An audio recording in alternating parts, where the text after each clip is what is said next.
Então conta pra gente, porque eu tô curioso pra saber, né? Como que era a sua vida antes, o que você fazia da vida, como é que você ganhou esse dinheiro aí em um ano? Top. Vamos lá, gente. Então, eu fui nascida e criada no Complexo do Salgueiro, que é uma das favelas mais perigosas do Rio de Janeiro. É em São Gonçalo, tá? Não é no Rio, né? É do outro lado da ponte, Rio-Niterói. E eu fui criada numa família muito simples. Meu pai e minha mãe não tinham muita condição financeira. Meu pai e minha mãe tiveram 7 filhos. A gente sempre teve, assim, aquela situação financeira bem apertada mesmo. E por diversas vezes, não tenho vergonha nenhuma de falar, pelo contrário, tenho muito orgulho da minha história. Eu sempre falo isso no meu Instagram. Eu acho que, de repente, se eu não tivesse passado por tudo que eu passei, eu não seria a pessoa que eu sou hoje, sabe? E várias vezes, né, meu pai, ele ia pro lixão pegar comida e várias coisas, eu ia junto, eu adorava, inclusive, montar na carroça e ir pro lixão. Porque naquela idade eu tinha 10, 12 anos, eu não tinha noção de nada, né? E como eles não tinham condições de dar nada pra gente, então a gente ir pra lá era um momento onde eu pegava coisa que a gente queria comer e meu pai e minha mãe não tinham condições de dar. Coisas simples, coisas baratas, mas meu pai e minha mãe não tinham condições. E até antes de tudo isso, e depois também na adolescência, meu pai ele sempre foi uma pessoa muito rígida. Ele sempre foi, até hoje ele é, uma pessoa muito... com um pensamento muito antigo, sabe? Ele nunca deixou a gente ir em lugar nenhum, nunca deixou a gente fazer nada, nenhum dos filhos, nenhum. Pra você ter uma noção, as minhas irmãs, né, são 2 homens e 5 mulheres contando comigo. As minhas irmãs, todas elas, casaram virgens na igreja. Uma casou, se eu não me engano, com 25 anos, virgem. E meu pai nunca levou ela no altar. Não me pergunte por quê. Nenhuma. Ele é bem... com a cabeça bem difícil. E sempre foi muito rígido. Nunca deixou a gente ir na praia, cinema, festa de colégio, de Que amigos. isso, pô, morar no Rio e na praia é Não. doideira, hein? Eu fui na praia a primeira vez, Mike, acho que eu tinha 16 ou 17 anos. Seu pai era modelo antigo mesmo. Total, ele nunca deixou nada. Festa de aniversário do outro lado da rua ele não deixava fazer nada. Era realmente bem, ele sempre falava que era por preocupação, por cuidado e tal, mas a gente, criança, adolescente, a gente não entende isso, né? Então, enfim, cinema eu fui e tinha 18 anos, eu fui com meu primeiro namorado depois que saí de casa. Nunca tinha ido no cinema. Bem antigo. Como é que era a vida lá? Você falou que desde os 10 anos que ele ia no lixão, né? E quando mudou, que ele parou de ir? Vocês pararam de ir lá? Então, eu não tenho uma memória muito 100% de tudo, mas eu acredito que quando eu tava com uns 14, 13 anos, a gente não ia mais, mas eu não me lembro o motivo. Na verdade, eu acho que era porque o lixão parou de funcionar. Acho que a prefeitura, na época, tirou, não parou de funcionar e não tinha mais. Não foi nem porque a gente tinha mudado de vida, nada do tipo. Foi porque realmente parou de funcionar. Meu pai era feirante, ele trabalhava com venda de animais na feira. E era o jeito que ele tinha de sustentar a casa. E, enfim, né, aquele tempo todo ali, aquela vida toda, sofrendo aquilo ali, todos os irmãos nas mesmas condições. Meu pai nunca deixou ninguém fazer nada. Sempre foi bem difícil pra todo mundo. E quando eu fiz 18 anos, assim que eu fiz 18 anos, comecei a namorar, né, primeiro namoradinho. Pro meu pai tudo era tarde. Aí eu cheguei em casa uma vez, por volta de umas 10 horas, umas 10 horas da noite. E ele brigou comigo e me mandou embora de casa, naquele dia. Nada? Falou, vai com Jesus, vai embora de casa. Só que foi uma coisa assim, de raiva do momento. Na hora que ele mandou, ele mandou eu voltar. Só que eu malandramente meti o pé, porque eu já não queria mais ficar, entendeu? Aproveitou o momento. Aproveitei o momento e fui embora e nunca mais voltei. Aí foi onde eu comecei a dar uma respirada. Comecei a viver um pouco. Comecei a trabalhar. Já trabalhava antes, né? Eu trabalhava em casa lotérica. Desde os 14 anos eu comecei a trabalhar. Comecei a dar meu jeito. Trabalhar em loja de roupa e tal. Mas com 17, 18 anos foi quando eu saí. Que aí eu assinei minha carteira numa casa lotérica e tal. Eu comecei a respirar um pouquinho. E confesso pra você que foi pauleira. Eu lembro que eu aluguei uma kitnet e fui morar sozinha, né? Nessa kitnet. E eu não tinha nada, né? Não tinha nada. Só que eu sempre fui muito centrada no que eu queria, sabe? Eu sabia que ali era eu ou eu. Se eu não fizesse alguma coisa, eu ia voltar pra casa dele, ou, enfim, não sabia. Eu ia passar fome, ia passar necessidade. Aí o que eu pensava, né? Eu trabalhava dia e noite. Eu trabalhava de dia em casa lotérica e à noite eu trabalhava com evento. Trabalhava com festa, gerenciando evento. Não dormia, não, hein? Não dormia. Não sei nem o que é isso. Até hoje eu não durmo. E aí eu ficava ali o tempo todo trabalhando dia e noite. E eu pensava o seguinte, eu passava o mês inteiro trabalhando, chegava no final do mês, eu pagava as contas e sobrou 300, 400 reais, eu ia lá e comprava um móvel pra dentro de casa. Porque eu não tinha nada. Eu dormia no chão do papelão do fogão que o meu, na época, né, namorado tinha me dado. Aí eu dormia no papelão ali, minha irmã tinha me dado um edredom, alguma coisa assim, era ali que eu dormia. Minha mãe tirou uma geladeira no cartão dela pra mim e eu tava vivendo ou sobrevivendo ali, né? E todos os meses que passava, eu não gastava dinheiro com nada. Eu só trabalhava dia e noite pra mobiliar minha casa. A ponto da minha kitnet se tornar uma casinha de boneca. Todo mundo adorava pra minha casa, porque era casinha de boneca. Porque eu fui muito centrada ali de mobiliar tudo, sabe? De deixar tudo direitinho. E aí depois depois de tudo que eu passei ali, aquela situação toda, eu me mudei para um apartamento maior, já não era mais uma kitnet. A minha irmã, uma das minhas irmãs que era casada, se divorciou, ela veio morar comigo. A gente ficou morando junto durante um tempo. E logo depois eu engravidei do meu atual, né, naquela época do meu namorado, eu engravidei. Tive meu filho hoje tem 5 anos, o Miguel tem um filho de 5 anos. E confesso pra você que ele mudou totalmente o jogo inteiro da minha cabeça. Eu acho que hoje eu não teria R$1 na minha conta se não fosse o Miguel. Eu falo isso pras pessoas, assim, ele me transformou, sabe? Ele entrou assim na minha vida. Eu lembro quando eu descobri que eu tava grávida, eu achei inadmissível. Eu falei, Senhor Jesus, o que eu vou fazer agora da minha vida? Meu Deus do céu, que merda que eu fui arrumar.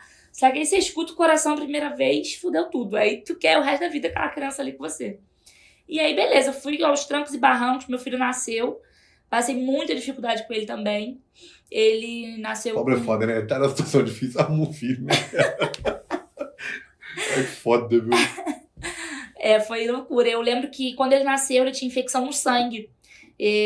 Nossa. E a enfermeira veio assim, tava todas as mães, né, com o seu bebezinho já no dia seguinte. A enfermeira veio e falou, mãe, seu filho não vai vir não, seu filho tá com infecção no sangue.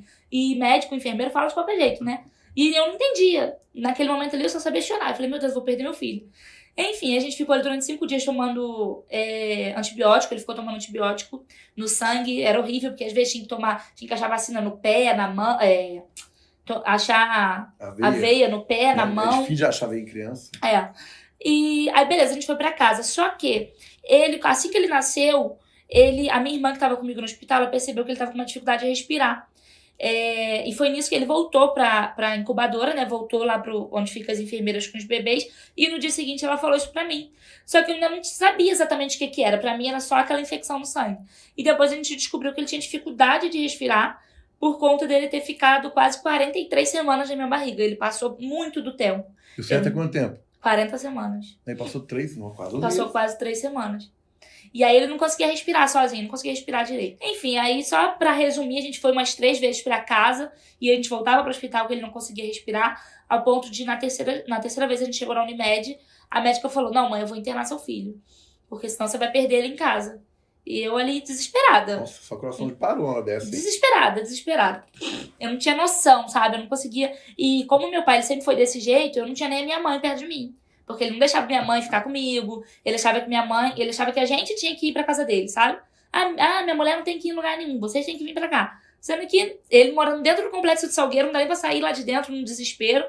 Nunca quis sair de lá, sempre morou lá dentro, nunca quis sair. Então era bem complicado. Aí a gente ficou 10 dias no CTI, eu quase perdi ele no CTI, ele ficou lá dentro da incubadora, cheio de coisinha colada no corpo. E beleza, aí a gente veio pra casa no 11º dia. Ele teve alta e foi, assim, uma barreira, sabe? Lá dentro. Porque você vê outras mães perdendo filhos lá dentro, sabe? Você vê as criancinhas morrendo, você fica assim, meu Deus, salva meu filho. Salva meu filho. É um desespero que você não... Só quem passa por aquilo ali consegue entender tudo que tá acontecendo, o propósito de Deus naquilo ali, porque você fica desesperado. Você fica desesperado, essa é a palavra. Você fica desesperado. Você tem uma criança que você sente que a sua vida começou a partir daquele momento. Porque quando você tem um filho, a sua vida parece que tá renascendo e ao mesmo tempo, em menos de um mês, você passar por tudo aquilo ali, parece que tudo que você viveu ali, eu tive meu filho com 22 ou 23, tudo que eu vivi não valeu de nada, era só aquele mês ali e Deus estava me mostrando 1000 coisas, sabe? Enfim, aí a gente foi pra casa, eu agradecendo a Deus, achei que tinha acabado, né? Aí eu cheguei em casa num belo dia. Agora mais um problema? Mais um. Eu cheguei em casa num belo dia, fui trocar a fralda dele, ele tava evacuando sangue. Nossa, coitada da criança. Gente. Ele tava evacuando sangue e eu já tinha um histórico na família, que era o meu sobrinho. Aí eu liguei pro pediatra dele, que é o mesmo pediatra do meu sobrinho, e ele falou, olha, é hereditário, isso aí ele tá com alergia à proteína do leite de vaca. Então tudo que você come, que vai pro seu leite materno, passa pra ele e ele tá evacuando sangue. Chegou a criar uma fissura no ânus dele, de tanto que ele evacuava sangue. Foi... assim, bem chato, sabe? Era de eu ajoelhar assim e falar, Deus, pelo amor, por favor, cura meu filho que eu não aguento mais. A gente ficou assim durante uns 6 meses. Ele tomava um leite que custava R$200, uma lata de leite. E a lata durava 2 ou 3 dias no máximo. Nossa, meu amigo, que isso. Era surreal. Só de lembrar eu já fico assim, não consigo nem acreditar. Mas você tinha dinheiro nessa época? Ganhava Tinha dinheiro? nada. Tinha nada. Cheguei a pedir doação no Facebook. Não tinha dinheiro. Porque imagina, você tomar 2 no dia 15 vezes 200 dá quanto? Não tinha dinheiro. Quanto que dá 15 vezes 200 aí? 3 mil? É dinheiro, viu? Era mais Muita fácil. Só eu grana. multiplicar por 2, né? Burro pra caramba. 3 mil, pra quem não tinha dinheiro pra cuidar do filho, só de leite, eu vou te falar, viu? Acabava muito rápido. E aí, o que eu fiz? Eu tava sem trabalhar, né? Porque eu tava cuidando de filho. E nessa época, eu só trabalhava com evento. E quem trabalha com evento, dificilmente você tem uma carteira assinada, você tem uma estabilidade, né? Você trabalha, você recebe ali à Tem que noite. trabalhar todo dia pra poder ganhar Exato. dinheiro. Você recebeu ali, gerenciou um evento hoje, você recebe 200, 300 reais e pronto. E quando eu saí, não tinha dinheiro.